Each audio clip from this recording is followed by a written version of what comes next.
Finding a list of target companies is not always easy. You might need this list of companies to either estimate your universal market size or addressable market size, or you might need it to design your ABM strategy, or for that matter, your sales team might request this so they can shortlist the ideal companies that they can go after. But how exactly can you get your hands on a list of target companies? All that and more coming up right after this.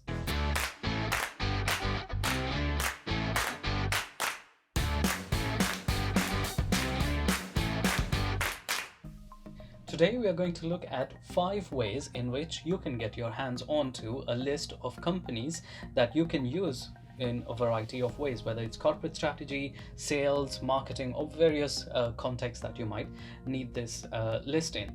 So first of all, paid databases.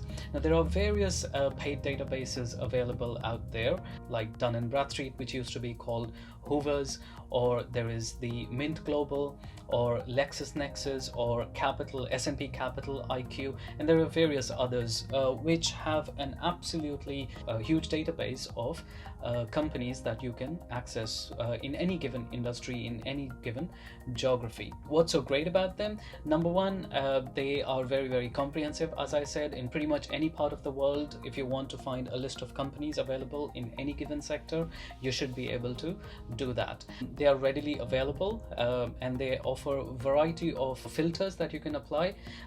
You have filters at geography level, at company size, revenues, industries, subsectors, and various others that can be really, really helpful. Now what's not so great about them is that you really cannot segregate between the buyers and the sellers within a given industry. So for example, if you are a software company that is targeting the buyers in the telecom industry, let's say, and you are using Mint Global, now there is no way for you to differentiate the buyers and the sellers in the telecom industry in their own database. So you will have to you will end up putting a lot of manual efforts yourself. So that is the major drawback. So that's first of all the paid databases. Number 2, it is the stock screeners. Now stock screeners, these are online tools that you can use. They are both free as well as paid options that are available, where you can get your hands on a list of companies in any given exchange. So if a company is listed on a stock exchange, whether it's the New York Stock Exchange, London Stock Exchange, or any other stock exchange in the world, these stock screeners will help you access those companies. Now what's so great about stock screeners is that they have lots of filtering options, so you can get to a particular geography, a particular sector, and various other filters that they offer. So that is really, really nice, and also a lot of them are freely available, so that is another brilliant advantage. Now what's not so great about the stock screeners is that they are basically limited to companies that are listed on the stock exchange. I've included a link down below in the description where you can get your hands on the most common stock screeners available out there. Number 3, it is the deals database, or the deals trackers. In various industries, the industry analysts or analysts who keep an eye on what's going on in the market, the dynamics of a particular industry, they also keep a track on the major deals that are happening in that particular sector. And usually, if you are subscribing to the insights or reports, white papers that are published by these kind of analysts, they will also share these deals trackers with you within that subscription. Now if you don't have a subscription with an industry analyst, they will usually charge you a separate fees. Some of them do, but the others will mandate that you have to get a subscription from them.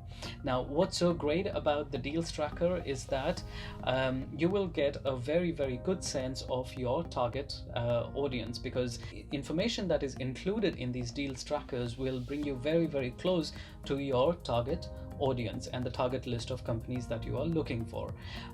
What's not so great about them is you definitely need a subscription. Also, not every industry has analysts tracking major deals that are happening in their sector, so that is another potential drawback if your industry does not have analysts tracking major deals that are happening in your industry.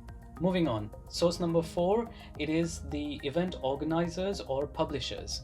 Now, pretty much every industry has got event organizers who organize online events, webinars, for example, or physical events like trade shows. And there are also publishers who focus on specific industries. Now, these companies, they are constantly providing gated content or requiring companies within a given sector to register to attend their events as well, for example. And in doing so, these companies, these publishers or the event organizers end up collecting huge amount of databases about the industries, about the companies operating in their industries, which they are generally open to sharing. So if you know any publishers or event organizers in your sector, they should be a very good point to approach and request this kind of a list. What's so great about these kind of lists is that they are very, very focused and very relevant directly to your industry, not as vague as the paid databases, for example. So that is really, really good about them. And also they are not very expensive, so that comes in really handy. Now, what's not so great about these, they might be pretty light on details, like they will not have information about the revenues or the key decision makers or organization chart and those kind of details will be missing.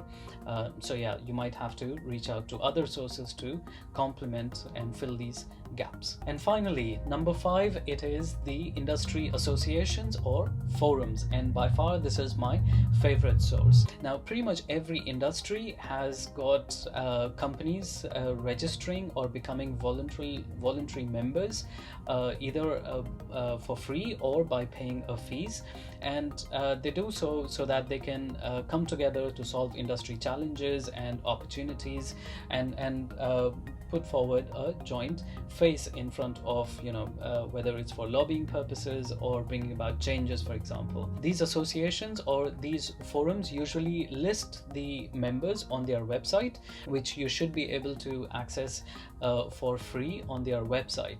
Now, some of them present these lists where you can easily copy and export them into spreadsheets for your further analysis, whereas some others they complement it with a lot of HTML data, making it a little more difficult for you to scrape this kind of information. And however, there is a solution to overcome this, where you can use web scraping tools, and I will include a link in the description for some of the most popular web scraping tools that you can use to get these kind of lists of their websites. What's so great about trade association companies list is that these can be very relevant to your sector, and also they are usually available for free. Now, what's not so great is that potentially there will be lots of gaps in the information, like revenues, key decision makers, and things like that, where you will have to reach out to other sources of information to complement and fill the gaps.